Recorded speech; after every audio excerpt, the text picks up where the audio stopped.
We live inside a loop. A loop so convincing, so beautifully designed. Notice how you finally buy those shoes you've been dreaming about for months, and for a brief moment, you're convinced that fulfillment has arrived. You hold them, admire them, wear them out, and feel as though you've completed something inside your soul.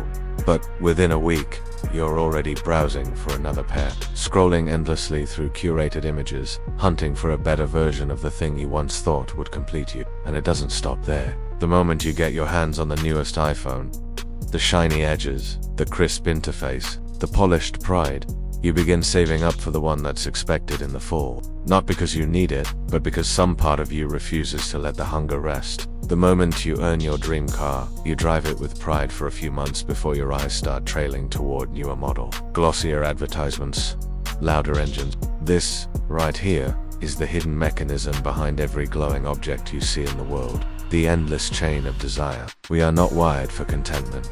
We are programmed for longing, and the more we feed this longing, the deeper it carves its hunger into our souls. Philosophers have warned us for centuries, from the Buddhist truth of attachment to suffering, to stoic teachings that urge detachment, to the writings of Schopenhauer who describe desire as the root of all misery. Desire, at its core, is not something to fulfill. It is a machine that replicates itself with every breath you give it. The more you get, the more you want. This is not a flaw in you. This is the very fabric of modern adult life. The illusion isn't that fulfillment exists. The illusion is that fulfillment is external, that it's waiting for you in the next purchase, the next promotion, the next partner, the next home, the next city. We are constantly tricked by our own dopamine into thinking we are chasing joy, when in reality, we are running from the silence within. We point fingers at celebrities, imagining their lives as perfect.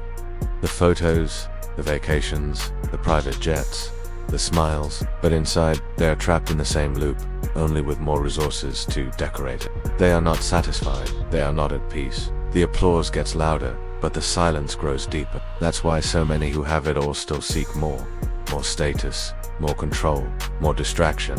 Because deep down, they too are haunted by the delusion that more will finally be enough. Look at the richest people in the world.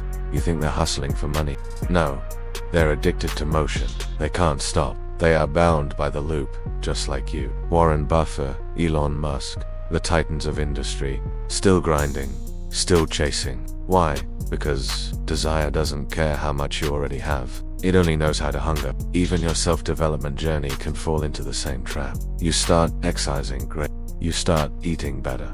Amazing. But soon, it's not enough. You want more reps, more muscle, more validation, more aesthetic, more attention. Even this, a beautiful habit, can become a silent addiction. The adult world has become a prison dressed in freedom. We believe we're making choices, but the truth is, we are reacting.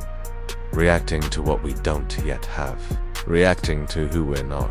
And in that reaction, we become prisoners to a fantasy that keeps moving just out of reach. This is why your goals don't satisfy you. Why your vacations feel like interruptions instead of relief. Why your relationships often feel like mirrors of what you lack, rather than anchors of who you are. It's not your fault, it's the loop. And the loop isn't broken by having more, it's broken by wanting less. But that requires something almost unthinkable in today's world. Presence, gratitude, stillness.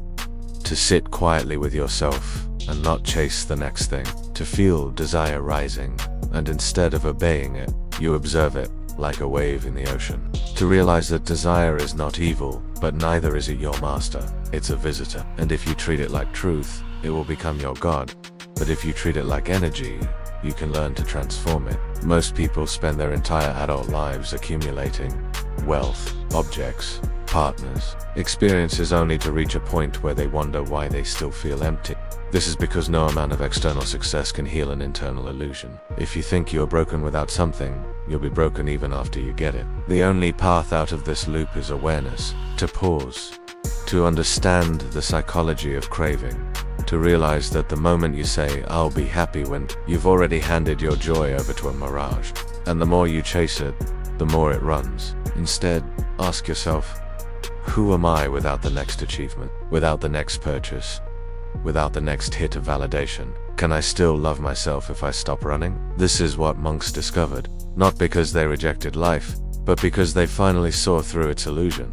They found peace, not by abandoning the world, but by no longer needing to conquer it. And that peace, that detachment, it's not about apathy. It's about clarity. It's about realizing that the most radical form of power in this age of hype is to need nothing, to want less, to be full within. Because the truth is, the more you seek, the more you suffer, the more you chase, the more you bleed. And the most dangerous delusion of all is that someday you'll finally be satisfied. You won't. Not unless you stop, not unless you break the pattern, not unless you see that desire is not the road to freedom. It is the cage itself. And freedom is not the moment you get what you want. It's the moment you stop needing it.